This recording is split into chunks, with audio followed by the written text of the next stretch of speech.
All right, what's up, everybody? Welcome back for another awesome episode with another incredible guest. We got Sam Forget in the house. This is his second time on the Fit 40 podcast. If you didn't catch the first one, you definitely should after this.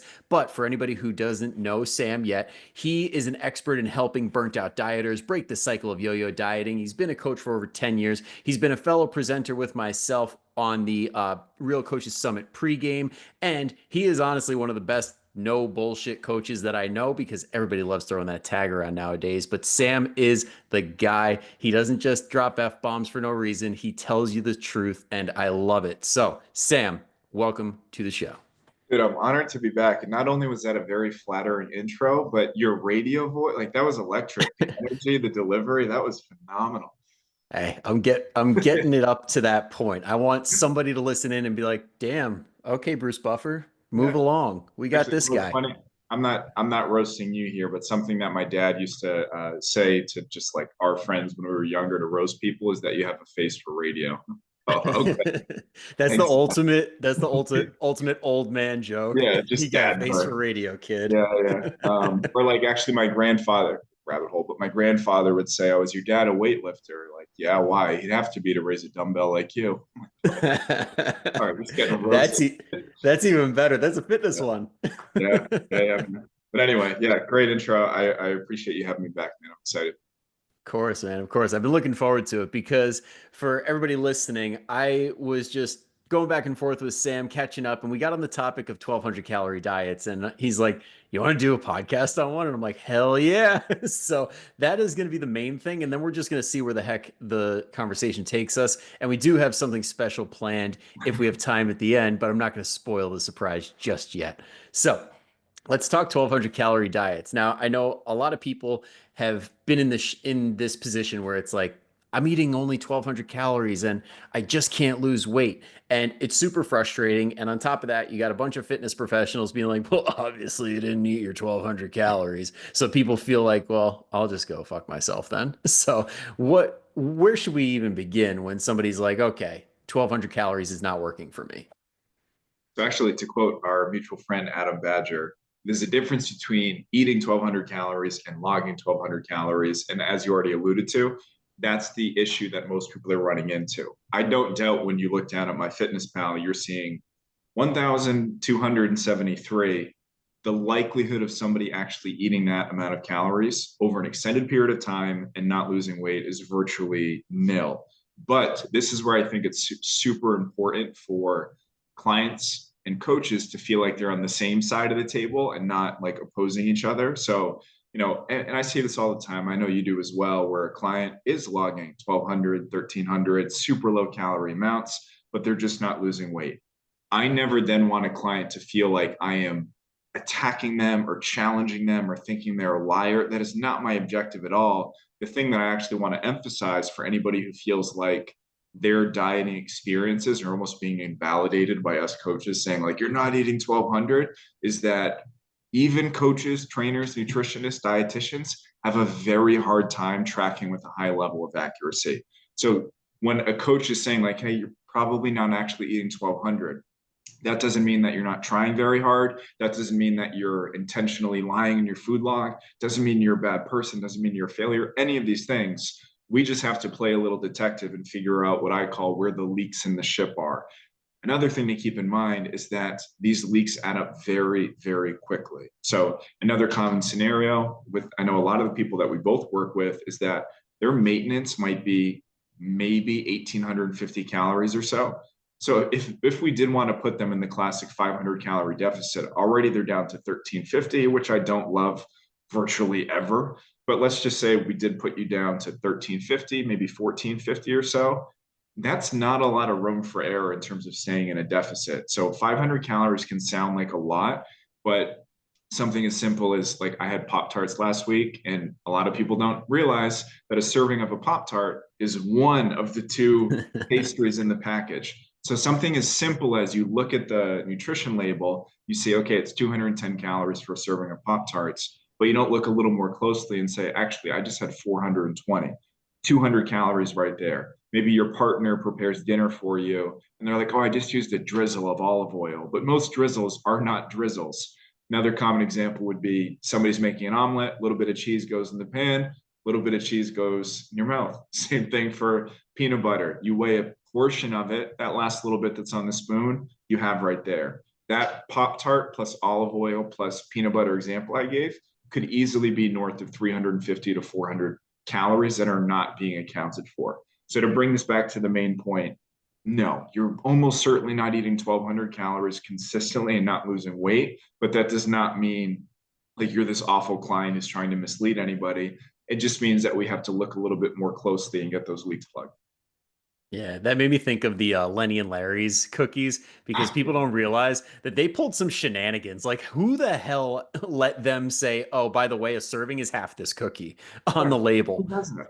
Who does like That's there's it's people so joke about that. misleading. I've never once in my 30 years of life seen somebody break a cookie in half and then store the rest for later. It just doesn't happen. It makes for good marketing, it makes for a better label, but it's just not happening. So, I mean, these maybe seem like silly examples to people of, okay, obviously, the Pop Tart thing I can get to the bottom of. Same thing with the Lenny, is it Lenny and Larry's cookie, right? Do I have the Yeah, Larry and Lenny's? That's Lenny's, Lenny and something Larry's. I don't know.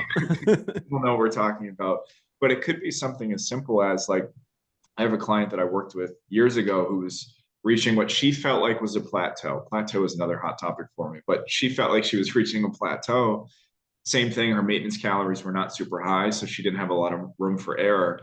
Come to find out, every time she got in the car with her husband and she was feeling car sick, which is basically every time she was not driving the vehicle, she would keep having, they were almost like mints, like little hard candies that she felt like made her feel better.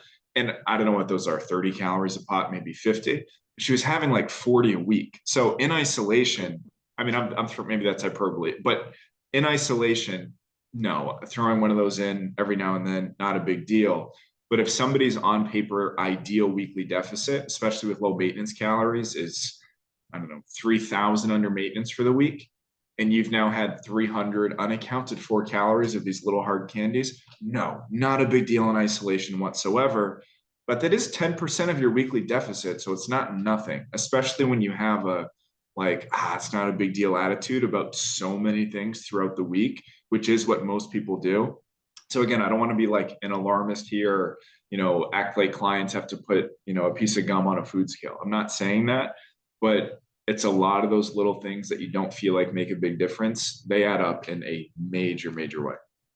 Absolutely. And it makes you think of like, I know we follow coaches online that are working with like high level competitors and they're criticizing, talking about like, oh, you didn't track that gum that has sugar in it and didn't opt for the sugar free, or you didn't track all of your vegetables, where it's like a normal person wouldn't have to do that unless they're going overboard and it's like 40 a week.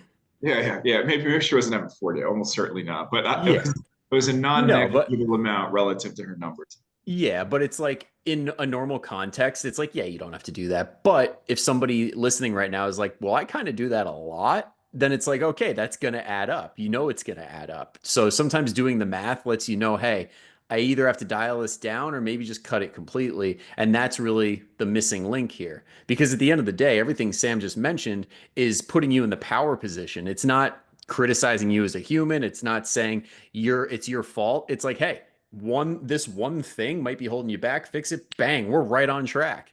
100%. And that's how I want people to feel when they hear this. Not that they're being challenged, but that they're being empowered. Like, again, like coaches, like trainers, we gain nothing from like framing you as a bad, dishonest tracker. Like, that's not the objective. The Yeah. objective is to help facilitate something that produces the results that you're after. And I actually have, maybe we can link to it after or something. I have this checklist of like, it's probably 20 potential leaks in the ship, and some of them are like 50-calorie leaks. They're super, super negligible. But I find that on that list, pretty much every on paper 1,200-calorie dieter goes back to the same handful of things. Not using a food scale, whenever they can. You don't need to bring one to a restaurant, but not using a food scale whenever you reasonably can, underestimating meals out, and leaving seemingly little stuff out of your lot. So again, the list is like 20. And sometimes we do have to do a pretty deep audit if somebody is like, no, I feel like I'm pretty locked in. But for the most part, everybody else, it's those three things. It's eyeballing portions or using measuring cups and spoons, which are okay, but eventually not great the leaner you get, or like the lower your maintenance calories are. Underestimating meals out, I mean, that alone, like your restaurant cheeseburger is not 487 calories. Stop putting that in my fitness pal. So I wish we had that. And then we have the little stuff, finishing, your husband's wine, having a few cold French fries off your kid's plate. Again, does not matter in isolation. But if you're not seeing the progress you're after, you do have to get those things plugged. Yeah. And it also helps with understanding your goals and how fast you're going to get there. Because if your expectation is to do these little things here and there, but you're guaranteed to lose a pound a week, it's not probably not going to happen if your plan is set up for a pound a week, assuming everything goes perfect. Yeah, which is an enormous assumption. I think another thing a lot of people would benefit from embracing is that when you increase your calories on paper, emphasis on paper, the net result is almost always you actually consuming fewer calories per week. And I'm sure we've both given this example a million times. So just to keep it short and sweet, I give you a 1200 calorie protocol, which I wouldn't, but let's say I gave you a 1200 calorie protocol. These little leaks in the ship put you at 1300, 1500, 1400 throughout the week. And then almost always by the weekend, because you've white knuckled your way through the week, you kind of have this food or drink bender. Everybody conveniently forgets how to access my fitness pal when those things happen. You do that 2 to 3 times between Friday night and Sunday night, and without realizing it because of how quickly calories add up, maybe you average 3,300 calories for that stretch of Friday to Sunday. Again, that feels like a ton of food, but on your plate, it's not necessarily a whole lot depending on your food choices. Now the net result for the week might be an 1,800 calorie average. So when I say like, oh, let's bring your calories up to 1,400, even 1,500, again, if somebody has low maintenance calories, feels like, well, I don't want to eat that much. I don't want to slow my progress. But the irony is that little extra flexibility that you're going to have now by the time you get to the end of the week. I mean, don't get me wrong, dieting on 14 to 15 is still challenging, requires like a very specific approach. But now when you get to the end of the week, the likelihood of those 3,000 calorie blowouts is so much lower, where even though we increased your calories on paper, it's very likely, definitely over an extended period of time, that your net calorie average is actually back under maintenance. So, I mean, I see this happen with clients all the time who have yo-yo dieted for years. They feel like, well, I've never lost weight on anything over 1,200 calories. I'm like, 1,200 calories on paper. You've tried this thing 400 million times. I'm not here to shame you. I feel like frustrated on people's behalf because like you're trying so hard. We just need to redirect that effort a little bit. So would you give this a go? Would you take a crack at this? And then almost without fail, they go to 14, 15 on paper. They're like, oh, I'm eating more and I'm losing more weight. Like, not exactly, but we're getting what we're after. So let's roll with it. That's when we sit back and we're like, yeah, I'm a wizard. What can I Yeah, say? I don't know. yeah, yeah, yeah. I fixed your broken metabolism. Oh God. Yeah, Uh I'm not going to go down that rabbit yeah. hole, but no, but I think it definitely like speaks to the fact that we need to respect restriction and everything that comes with it, because I think a lot of people fall into the trap of I just got to eat less. I just got to eat less, and it's like, all right, well, what's the actual result from eating less at these specific times, and what does your whole week end up actually being? 100%. Yeah. And actually, something else that I think would be very valuable for people who do actually have to diet on very few calories. Because again, I keep going back to this example. We both have clients whose maintenance is south of 2,000. So if they want to lose weight at a decent clip, they might be at, again, call it 1,400 to 1,500 a day. That's not as outrageous as a lot of social media likes to make it seem. People who don't have a lot of muscle mass, they're averaging 6,500 steps per day. Like nothing's really in their favor in terms of maintenance calories. Where the hell was I going with this? Hold on, I just set up that that example. I think something that would be really valuable for people to keep in mind is that there are things that you can do to kind of soften that blow of how difficult, say, 14 to 1,500 calories is. And a lot of that goes back to the difference between eating a lot of food and eating a lot of calories, or vice versa. So there are things you can do to stretch those 14 to 1,500 calories out as much as possible from a meal timing perspective, food choice perspective, macronutrient. For example, we drop the fat somewhat low, so you end up with more food on your plate, more food volume, whole foods over more processed foods, etc. So yeah, there are some people that do have to diet on relatively few calories. There's no denying that. Almost certainly not 1,200, but on the lower side. But I don't want that to feel like this death sentence. There are things you can do to make that fairly tolerable to get through your dieting phase so you can eventually graduate to something more sustainable. Absolutely. And I know, at least anecdotally for me, the people that usually tend to have the hardest time, that really have such a limited amount of calories, at least from my personal experience, has always been runners, because it is so hard for them to build enough muscle to build enough or to burn enough calories at rest where you can actually consume more and handle more food. Yeah, 100%. I think that, and again, anecdotally, a lot of the runners that I work with seem to struggle with hunger a little bit more, Yeah. or understandably, because I get into the cycle as well when I actually bump my cardio a little bit, it feels so productive. And it is obviously in a variety of ways. It feels so productive and demanding that it's hard not to then follow a really challenging run or cardio session with, well, I feel like I earned X, Y, and Z, or like I can get away with it. And obviously I'm not saying that's all runners and weight or cardio athletes and weightlifters. Absolutely. I mean, power lifters creep over 5 reps and they're like, I'm going to take a nap, or like I need Double 400 digits. carbs. What's that? Yeah. So like that stuff happens for sure. But again, anecdotally with a lot of the, because I've worked with a lot of marathoners over the years, and that's not uncommon. So of course, this isn't us discouraging people from like prioritizing, and whether it's cardio, whether it's like performance in that respect, but just being mindful of the things that are contributing to more hunger, certain mindsets, etc. And of course, this always goes back to like dieting is not meant to be sustainable. Like you creep a little into the unsustainable waters. I don't want anybody like diving headfirst and submerging themselves into those waters, but we creep in a little bit to get the result that we're after, and then we can creep back out. And then maybe at that point you up your weekly mileage again, your cardio minutes, etc. Which that's a programming rabbit hole for sure. But just Oh, keep yeah. that in mind in the suckiest moments of your diet when you're like, 1,400 calories is bullshit. Like if I get like a muffin and an iced coffee, I'm at half my, this is nonsense. Eventually, if you do, I get it. Eventually, if you approach this the quote unquote right way, it's very likely we can get your maintenance back up to around 2,000 or even slightly above that. Like if you're willing to work a little bit. So there's a light at the end of the tunnel, like 100%. Absolutely. And I think it gets into the concept of mental skills too, because a lot of people think, oh, I just eat this food and it's fine. But it's like you need to learn exactly, like, for example, runners who do fall into the trap of, I feel like I just did something hard. I earned this food. When you fall into that trap and don't have the mental skills already to be like, listen, like, I get that I feel this way, but it's not going to satisfy the goal at hand. And you don't have that internal conversation, then you're just setting yourself up for failure.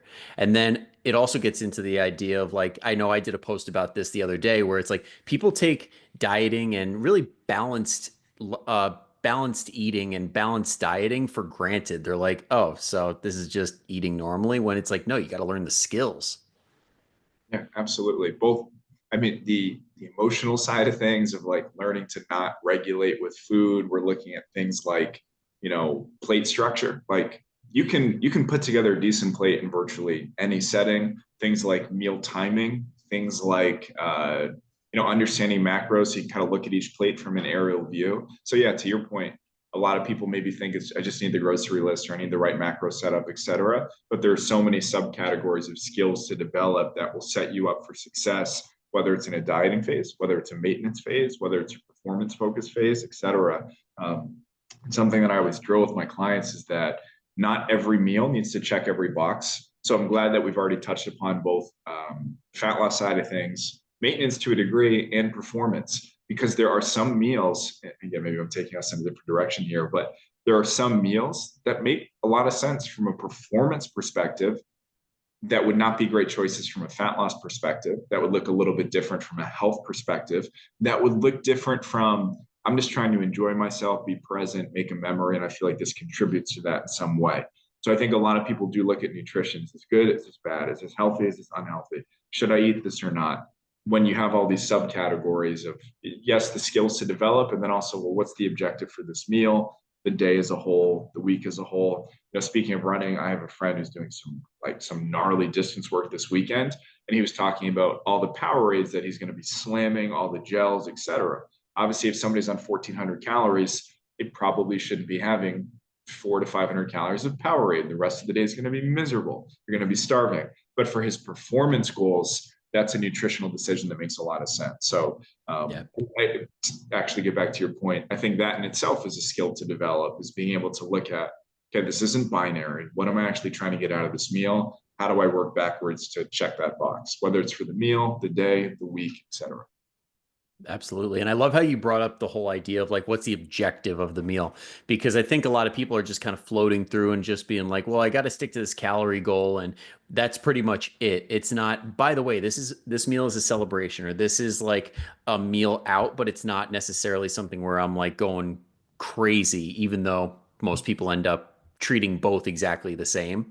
Right. And I mean, I'm not a big fan of the whole concept of cheat meals, but there is an awareness level where it's like I'm on my plan, or I'm like taking a brief break from it. And that separation is key, like understanding what exactly are we eating for, and that whole mindfulness around it.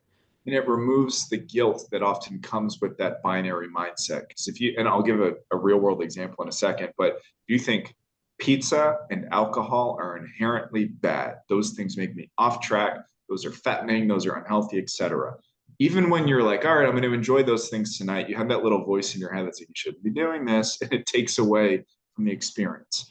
Obviously, if your goal is fat loss, those things should be minimized. I know that's become like a dirty word in fitness, like minimize or restricted or cut back on, but those things should be minimized to a reasonable degree. But the real world example is actually, I guess, 2 weekends ago now. I was in New York seeing family that I haven't seen in a long time. I hadn't been in New York in a very long time. Funny enough, I actually just hired a coach a couple weeks ago. Primary goal is tightening things up from a nutritional perspective, maintaining a little bit better, just feeling better. And I told her entering this little stint in New York, hey, just so you know, I am going to make decisions that are not in line with our typical plan. This isn't going to be a bender. Like I'm gonna pay attention and look out for that point of diminishing returns where the next drink, the next slice of pizza, etc., isn't really making the experience more memorable. But I'm absolutely going to say come in a little low on protein, or a little over on calories. I'm going to drink more than usual, and I'm comfortable with the trade offs of that. I've thought them through. I've given myself the green light here. And as a result, that little stint in New York was far more enjoyable because I had thought those things through, what I wanted to get out of the weekend. Again, it was not a free for all. And actually, her name's Danny. Having Danny already in my corner there made me think twice about like, do I really want to, like, I can probably pump the brakes here and feel okay about it Yeah. tomorrow. But that's a common example. Most people would be like, oh, I saw family over the weekend. I drank a little, I had some pizza, but I'm going to get back on track. And I get what people mean, right? I'm not trying to rip on anybody, but does that have to be inherently on, off track that you're having those things? Well, it depends on, what you wanted to get out of that. Yeah. No, that's huge. And everybody listening right now, like you should have that type of a relationship with the coach that you choose to work with. If you're in that phase of your life where you do want to take it more seriously, you should be able to say, hey, I got this thing going on and we're not going to stick according to plan 100%. And I'm okay with that. And then if their response is, no, you got to stick to it, it's like, all right, that's probably not the right person for you. And that's how But Jamie, oh, sorry, go ahead. oh no, I was just gonna say it, like I think a lot of people have to hear also that it doesn't make you a bad person to want to have a couple of drinks and be slightly inebriated once in a while. That's not the end of the world. Like that's a human thing. It's like, okay, sometimes you like to dial it down in that way, and that's okay. Like if it's at a frequency level where it's causing negative effects, no bueno. But if you're just doing this every once in a while and it's how you like to decompress and celebrate sometimes, that's fine. Sure. And I'm so glad that you mentioned, I know I just gave the personal anecdote, but that you reemphasize that you can and should talk to your coach about these things. And sometimes I feel like clients just aren't even aware that it's an option. For example, I have a client who started fairly recently and she's like, let's think ahead to Thanksgiving. I'm like, oh, my fitness pal, leave it in your pocket. Now, I'm not somebody who's like, it's just one day, go crazy and get back on track tomorrow. Cause I think that does create that gap between on track, off track. So I'm like, absolutely, you don't need to track anything. enjoy anything you want. But let's talk about maybe somewhat of a middle ground. Like, say, historically, you've always had, I don't know, 5 drinks in the setting. Could you have three and still have a similar experience? So, again, somewhere in the middle. But she was like, "You're okay with me not tracking on Thanksgiving?" And in my head, I'm like, "Of course." For the last 12 years, I've told clients you don't have to track holidays. But to her, like, very well intentioned, right? She's a high performer. Like, she's like, "Okay, I'm on this plan now." Did not realize it was an option. And as you also mentioned, Brian, if your coach does not respond with some version of like, "Hey, if you're comfortable with it, for sure, I'm happy to support you. Maybe we go over some alternative North Stars," it's a bit of a red flag. Like, that's how they should be responding. And as was starting to touch upon, that's exactly what Danny did say to me. She's like, "Hey, if you're comfortable with the trade-offs, you don't really have any major fat loss expectations this week, totally cool. What are some other things that we could focus on this week instead?" Because progress and fat loss are not inherently synonymous. There are other ways to make progress. And in the case of that stint in New York, progress for me is like, okay, I have this thing, say pizza, but I'm in New York at least once a year. Like, it's not this big novel thing where I can't access pizza anywhere in the world. So I'm like, I had my New York slice. I'm like, is 5 necessary? Probably not. So, that was something else I went over with Danny is like, okay,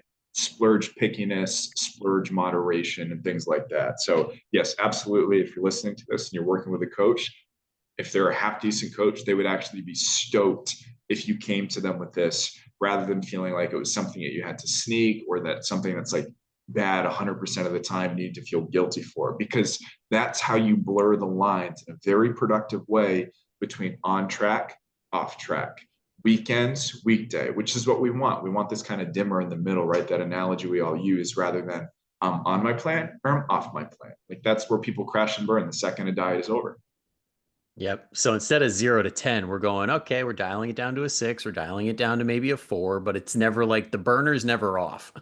100%. Yeah, yeah. Yeah, somewhere between that. I mean, for most client, I mean, for fat loss, maybe we want you at a 7 or 8. For maintenance, you can throw in more sixes, the occasional 5.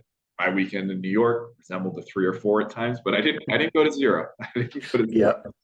And that's the key. That's the key because I think at the end of the day, is my alarm going off? Jeez, I apologize. That is so unprofessional on a I couldn't podcast. I couldn't hear it. And it makes it more authentic and It relatable. does. It The does. real life. Embrace the screw ups, right? Yes. But no, what I was gonna say is that I think it really comes down to like the client being in the power position and understanding what their strengths are. Like I love like I actually just did this on my Zoom call for the clients last night. I'm like, hey, let's give you 3 options here. You pick whatever you want. Number one, you could track everything ahead of time and do your best. Number two, do like the one plate rule. Number three, have a case of the fuckets, just come back tomorrow. Like, what is something you think you can do and be able to bounce back from in a productive way? Like, know thyself and work within those boundaries. So, as long as you're in the power position, that's all that really matters. Beautifully said. Yeah. And I love that collaborative nature too, because although a lot of people will say, just tell me what to do, like if you just tell me what to do, I can follow it. Because Brian said so, or because Sam said so, is somewhat limited in value long term. Where if it's like, this is the plan that we came up with together, here's why the client, ultimately chose. And again, yes, the coach is the expert in many ways and it should be somewhat prescriptive, but when it's like a back and forth in a good way, like, hey, here's what I'm thinking. What are your thoughts on that? Like, is that sacrifice worth it to you? The client having more ownership with that process always results in more buy-in, more enthusiasm, more adherence, rather than just like, Yep. well, I can't eat this because Sam said I shouldn't. Just like, no, what do you want to do? Like, what outcomes are you after here? Yeah, and I mean, you and me both know like the best coaches we know operate more like therapists than drill sergeants. It's like, so how do you feel about that? So how Yeah, did that go? And it's like that's how you actually create the autonomy because if you're just dishing out saying do this, do that, or like you're spoon feeding clients and they're just like, oh, well, I got to follow the plan. When they don't, that not only has a shame factor of you let yourself down, but now multiply that times two because you let your coach down. When in reality, it should be, okay, this didn't go according to plan. Let's troubleshoot it, not you're a total failure. yeah. Not if your coach is good. No, that shouldn't No, be like, no. coach, I was off track this weekend. You failure. Just like, Why do you suck so much? yeah, God. yeah, yeah. No, but it does stink that there are some out there, and I don't even think it's like coaches are usually like that in person. I think it's these images that get portrayed online, like those social media videos where it's like you got some guy who's a trainer slapping food out of people's hands, or like my personal favorite was the Halloween one where the guy dressed up as like Texas Chainsaw Massacre, and it's like we're doing cardio. Yeah, yeah, definitely. I mean, people who get into character on social media, the things get rather extreme. Yeah, it, there are times when I'm like, I'd like to think that these scenarios that we're talking about, where coaches who shame or tell their client to eat 11 almonds as a snack, I'm like, those people aren't real, are they? Like, but then we've both been doing this too long and worked with enough clients who are like, no, that still exists. Now, I do think Yeah. there's a lot more good information, easily accessible, and lots of good trends in the industry. But absolutely, I mean, at least once a month, I'll get a coaching application where I'm like, oh, like I feel bad, not from a place of pity, but I'm like, this person is clearly willing. They were willing to try to eat 11 almonds to reach their goals. I'm like, I can work with that effort. We'll redirect it for sure. I'm not going to ask you to do Yep. that, but yeah, I mean, certainly some of that No, stuff does I'm exist. glad you brought that up because, like, in the past, when I would get an application or something like that, I'd be like, "Oh God, this is going to be so much work to unlearn all this stuff," which it is. It does take effort, but at the same time, if somebody's listening right now and you're like, "Wow, I totally did that stuff and I lost weight and regained all the weight back," that's a sign that you're really good at sticking to a plan. Because if you can stick to a shitty plan, imagine when you have a really good plan. Definitely, definitely. And if you're understandably intimidated about the idea of going about things in a way that you and I might recommend that involve higher calories than you're used to, that involve a bit more food flexibility, that involves gas diet breaks and things like that, where you're not just foot on the gas all the time. This is where I will crack the whip a little bit and just nudge people with like, hey, this way that you're super attached to, like this more aggressive, strict approach, like if it worked super well for you, like you probably wouldn't have dieted, as many times as you had. Like you'd be in a better position now. And again, I can't stress enough. That's not to shame people because I've done the yo-yo stuff too. So I'm not sitting here on a high horse like, look where you ended up. And I'm like, Okay. if We this speak approach, on this because yeah. we've walked Oh, many miles in these shoes. oh, yeah. I'll have to tell you about my first ever diet at some point when I was in high school. That's a story. I um, I can't even imagine. Everybody's first diet is always brutal. gnarly, yeah. But so again, I'm not saying this to make anybody feel bad, but if you're resistant or again intimidated by this thing that the coach is asking you to do that feels almost like too flexible, like you're not doing enough, just audit yourself. Okay, the way that I've been trying things for the last X years or decades, in many cases, has put me in this position that I'm not super happy with. I have nothing to lose by trying things in a different way. Like worst case scenario, you're in the same spot. Like you're not going to be worse off for it. But almost always, if you actually commit to that more for flexible, what is it? I don't know what that is. We're making it More, a word yeah, today. yeah. We're adding it. You have a flexible plan. I have a for flexible. um, like you commit to something that's more flexible, more sustainable. Not that a diet should be 100% sustainable. That's an oxymoron, but more sustainable, more flexible, more patient. You're going to be better off. Absolutely. And I think it does come down to us redefining what success is because a lot of people think, oh, I lose this much weight. That means the diet works, right? Well, let's challenge that belief and say, you know what? A really successful diet, not only you lose the weight, you keep it off long term, and you're in a position where you feel empowered and not scared that it's all going to come right back. Absolutely. And so, yet again, I'm glad you brought up another topic that I love jamming on, which is the idea of long-term maintenance, because obviously that's a super hot topic for a lot of people of like, okay, like how do I actually keep the weight off? I've lost it a bunch of times. How do I actually keep it off? And in my experience, and I love your thoughts on this as well, I think a very realistic scenario for a lot of people is that they go from a bunch of yo-yo dieting. They finally link up with a coach who points them in the right direction of like, hey, here's how to do things a bit more sustainably. Here's what an exit strategy from dieting looks like, et cetera. I think it's then very typical after that for people whose whole lives don't revolve around this, for people to maintain pretty well, keeping in mind that maintenance is not your all-time lowest body weight or body fat percentage, but stay within a certain range. And then over time, I've just seen this happen so many times. People start to get out a little bit from that range they feel most comfortable with. And then maybe I'm going to ballpark this, it varies wildly client to client. Maybe every 12 to 18 months or so, you might do something that resembles like a mini cut, like a short stint of dieting, just to tighten things back up and get to that range that you're comfortable with. And I honestly think a lot of people who like fitness is their life have a similar kind of cycle over these longer time horizons. So you kind of do things right, for the first time, you lose a bunch of weight, you get into this maintenance range over time, you start to get away from it a little bit. And then it's like, all right, I now have the tools, the skills to tighten things back up and never stray too far. And the reason why I think this is so important to talk about is I know that a lot of people, the second they start to get out of what they feel like is this maintenance range, they feel like they're failing or they blew all their progress. But I'm here to assure you, it's just the nature of the world that we live in. Again, Yeah. unless your whole life revolves around this, you're making money off your physique, something like that. It's just so easy to end up in a surplus. So I think long-term success for a lot of people can be, can I do the big diet? I get to the range that I feel comfortable with. Periodically, I get a little away from that, but now I have the schools, just combining words left and right, the skills and the tools, proprietary term here, the schools to get back into TM. that, to get back to that spot I feel comfortable. And that's fairly similar to what I do. I'd say every year or two, I'm like, all right, been a little too flexible, time to tighten it up. So I know it was a bit long-winded, but hopefully I drove the main point home. Yeah, no, it makes total sense because I think a lot of people think as soon as I'm done with this diet, like I'm just going to go back to the way I normally ate and I'll be able to maintain and never ever gain a pound ever again. When it's like there's a few issues there because normal eating is not usually going to keep you where you want to be. But when it comes to how we go through life post diet, like it's normal to gain a few pounds.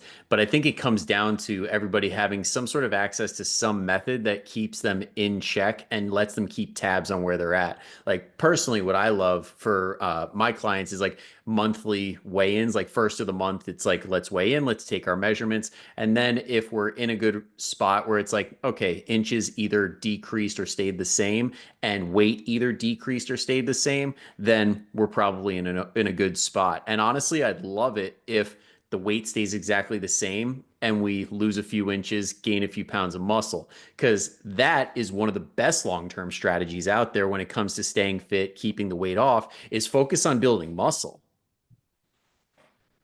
Beautifully said. Yeah, So, I think yeah.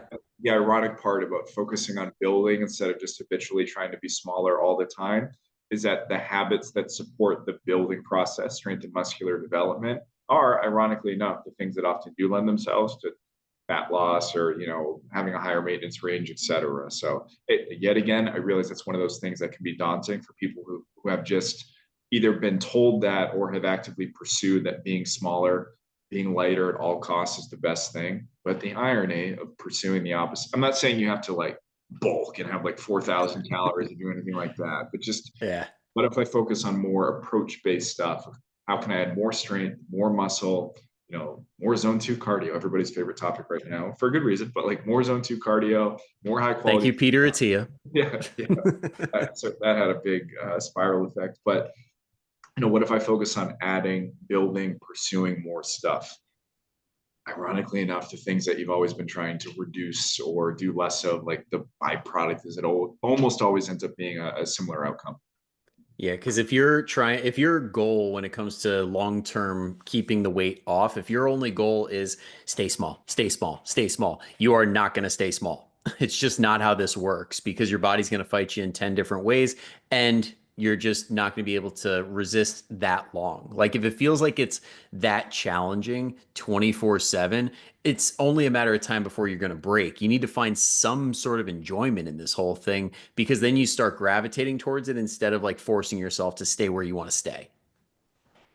Beautifully said yet again. Yeah, I mean, if we look at a variety of things that contribute to long-term success, in my experience, what I've seen with my clients is exactly what you just described, which is eventually they gravitate more toward like body comp still matters for sure.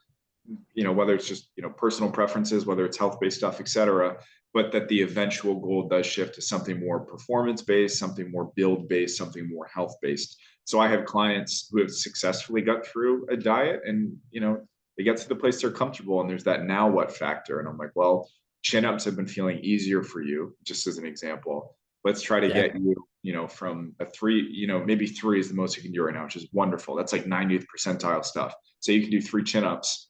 Let's try to get you to 5 or 6. Or, okay, we've played this calorie and protein game to lose fat. Let's take a closer look at how much fiber you're having or what those fiber sources are. Saturated fat is actually something I've been looking a bit more closely at with clients. So, like, you just have these alternative benchmarks because, as you mentioned, if you're just like, I'm going to try to get smaller and that's all that matters to me, and then you do successfully do that, at least for a little while, that's not sustainable physically for sure, but mentally it's just, you can't do that into the abyss. There have to be other things.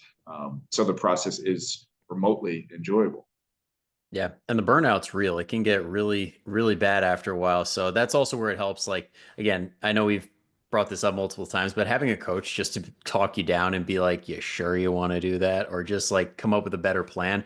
But to your point, like with redirecting the focus, one of the things I've started to preach a lot of is like finding a sport that you actually enjoy.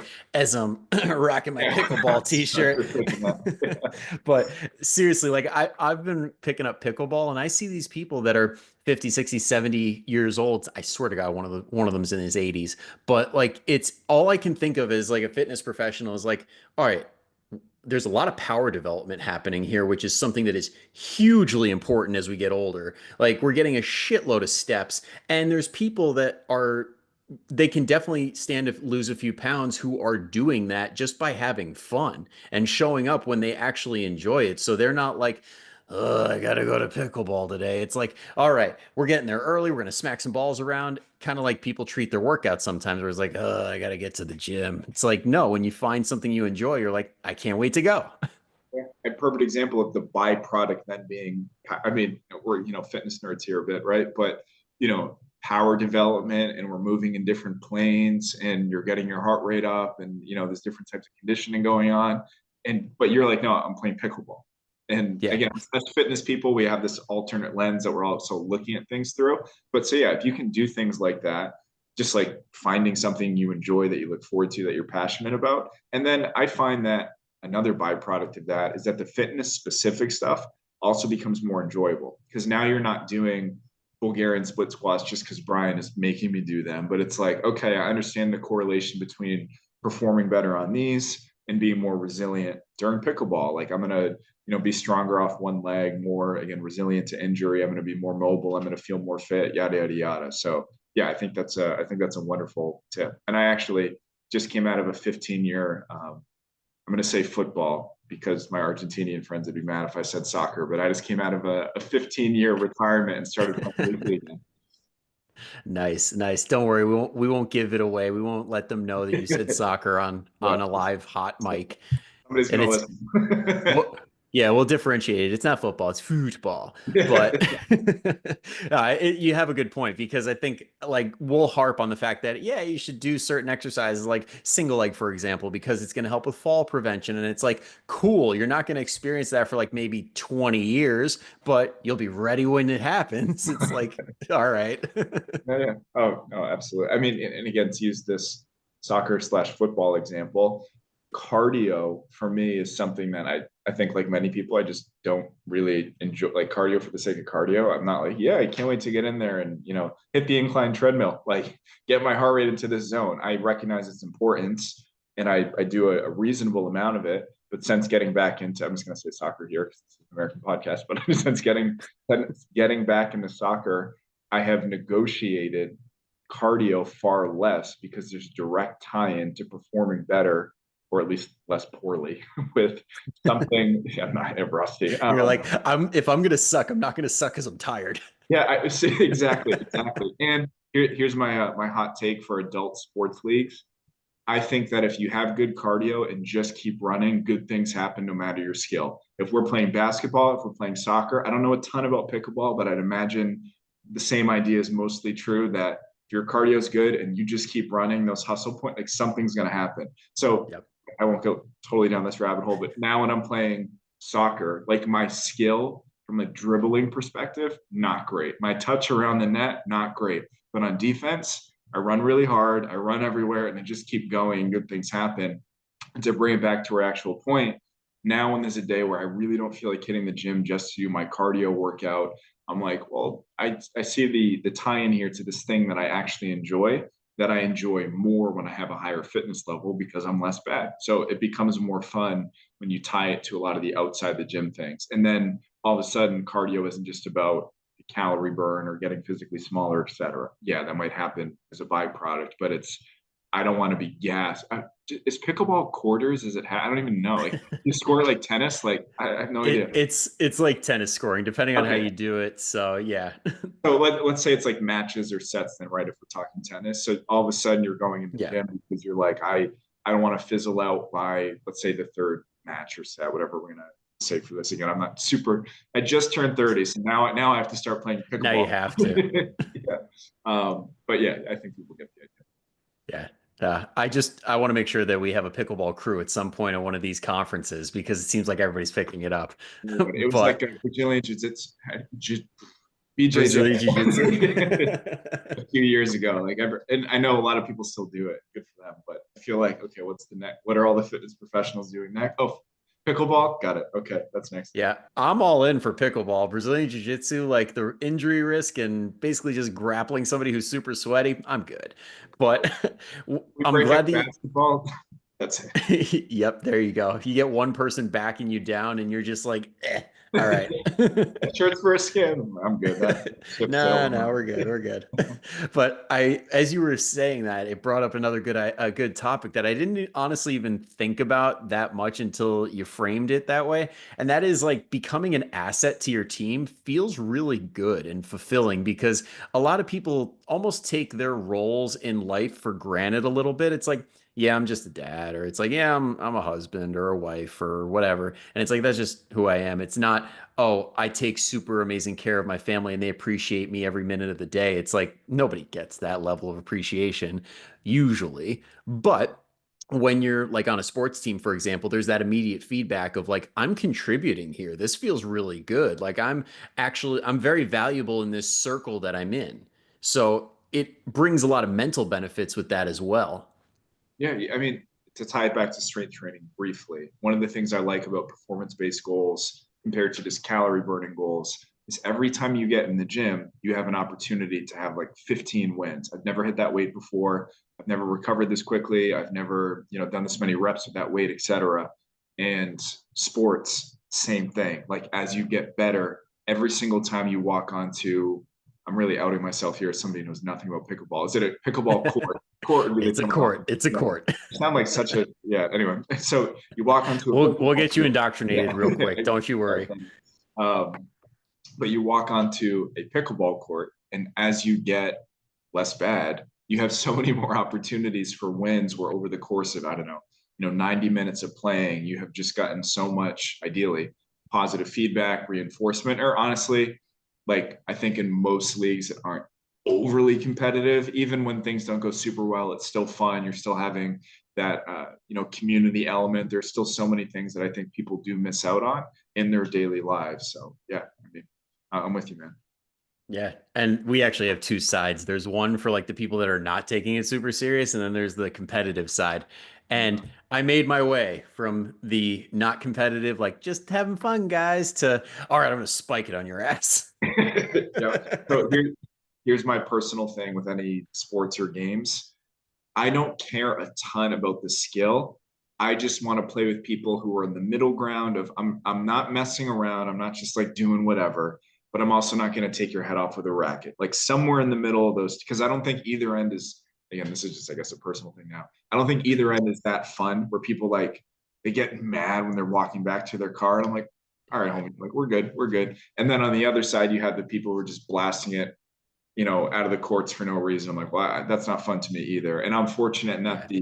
the soccer group that I play with, everybody's in the middle there. So you have a variety of skill levels. It's very clear who's played their whole lives. Everybody tries hard enough where it's fun, but you don't have fights in the parking lot. Like it's that, which Yeah. pick up basketball. That is a different piece. But yeah, I found a Yeah. good soccer crew. And it's interesting you say that because that's pretty much like the sweet spot when it comes to skill acquisition too, where it's like you want to be in that middle ground. You don't want it to be too easy, you don't want it to be too hard, but you need that like perfect amount of challenge. Yeah, somewhere right in the middle. Yeah. So just Yeah. like being an adequate pickleball player or an adequate soccer player, same thing for the skill development. Exactly. And speaking of pickleball, so I can get out of here on time and get properly, thoroughly warmed up, I want to make sure that we cover the final topic, I which guess. is the getting to 50. So, can you explain for the audience what the concept is? Uh, it's my fun new party conversation. So I'm gonna modify it to 40, and I'll explain why in a second.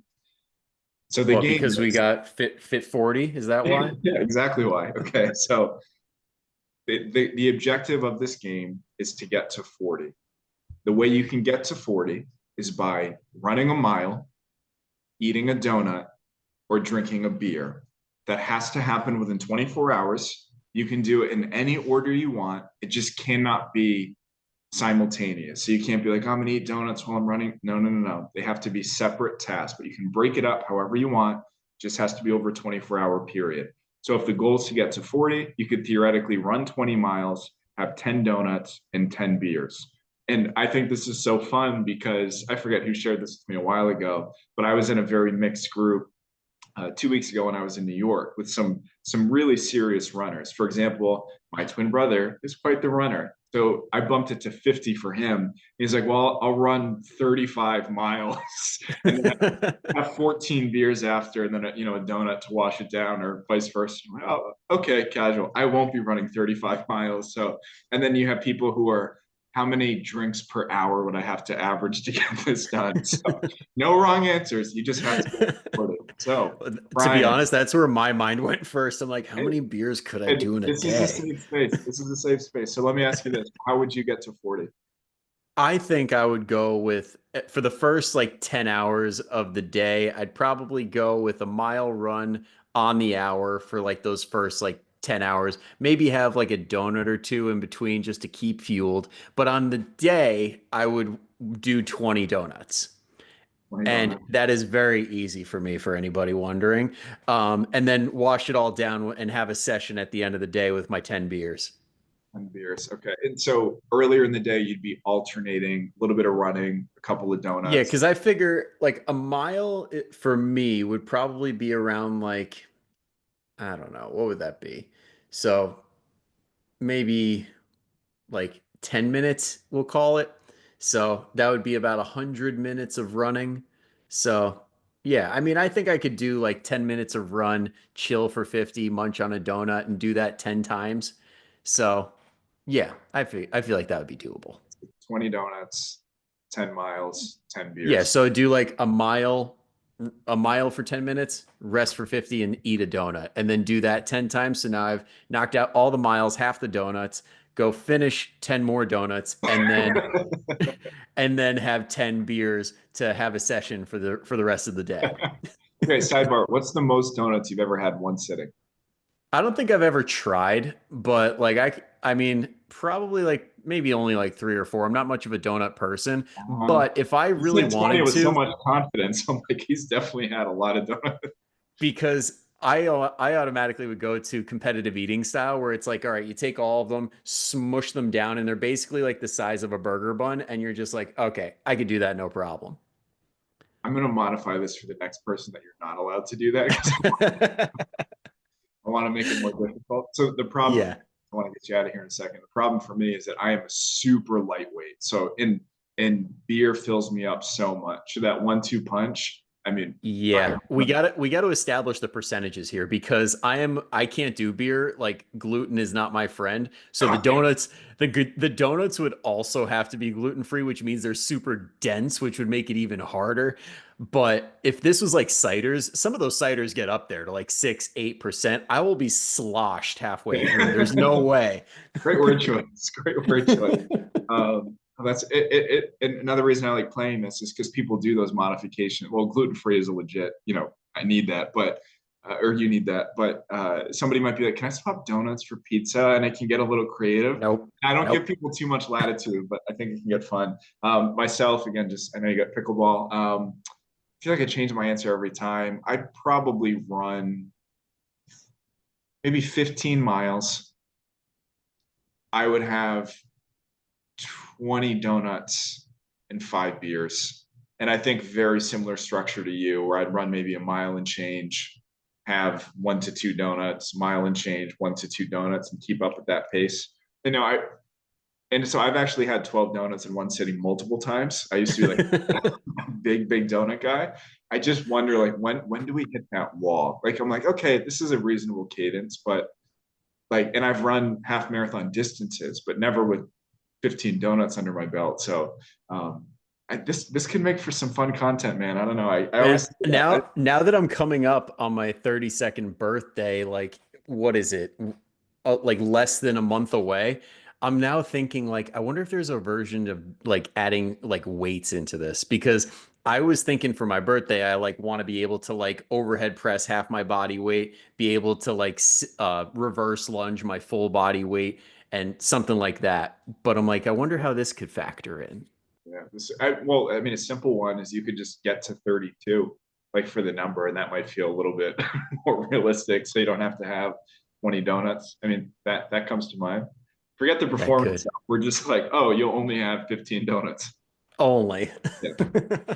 Now, for me, it would be like the real challenge would be how many bags of those Reese's trees could I knock out? Because I could easily do one in a heartbeat, like with 20 to 30 different of those bad boys. I'm not even going to respond to that directly because if you get me talking about how much I can eat of certain foods, that'll add 10 minutes to this podcast. Everything that we just talked about is going to go out the window. Everyone listening Yeah. is going to be like, these fat asses, there Yeah. is no way any of this is true. Sam had 14 hot dogs, which is a true story. I was at a grad party. I had an ego, and somebody told me I couldn't, so I ate 14 hot dogs. But that's the only mini story I'll tell. I'm gonna leave it at that. That's the easiest way to bring out the devil in anybody. You can't do that. Want to bet? You won't. You won't. Watch me. That's I'm pretty sure that's how I found out I was able to finish a 30 in a day. Was somebody was like, "You can't." And I'm like, "All right, Yeah. we'll find Male, out." male ego is a fragile thing. It really is. It leads to great and horrible decisions all at the exact same time. Also, for anybody who's watching this on camera, because you post the videos too, right? Yep. I'm so sorry it got so dark. Like I looked up Miami sunset and it's not supposed to be for another 15 minutes, but I look like, yeah, sorry about that. Hey, it's okay. That's why I always have my ring light on tap because it is pitch black by me right now. Yeah. Yeah. Again, I almost set it up before. I thought I was in the clear, but this is, yeah, Hey, dark and mysterious me. it's all good. The glare that is coming from your screen is plenty right now. We can still Okay. see pretty much your entire face. Pretty much. That's good. Yeah, just like a nice little shadow. So before you go completely dark, let's let the people know where they can find you if they're like, damn, Sam and his 14 hot dogs, he's a cool dude. Like I definitely want to see more of his stuff. Where can they find you? At Coach Sam Forget on Instagram, and then my website, which is just samforget.com. And if anybody's curious, that article with the checklist that goes over like common tracking mistakes, if you just go to samforget.com, I'm almost positive it's slash accuracy. And it's very short. It's just a bulleted list. And if you think you're eating 1200, way back to, pre hot dog football conversation, if you go to this list, you will quickly identify all the ways you're not eating 1,200 calories, which I want you to feel empowered when you hear that. Like, I'm not broken. I can't succeed. Just going to plug some of these things. So again, I'm almost positive at samforget.com/accuracy, and you will find your path to seeing consistent results for sure. And you guys already know, whoever's been a listener here, you already know I'm going to link that down in the show notes, all of that stuff. So you guys don't even have to go looking for it. And if you're not already a follower, be sure to follow.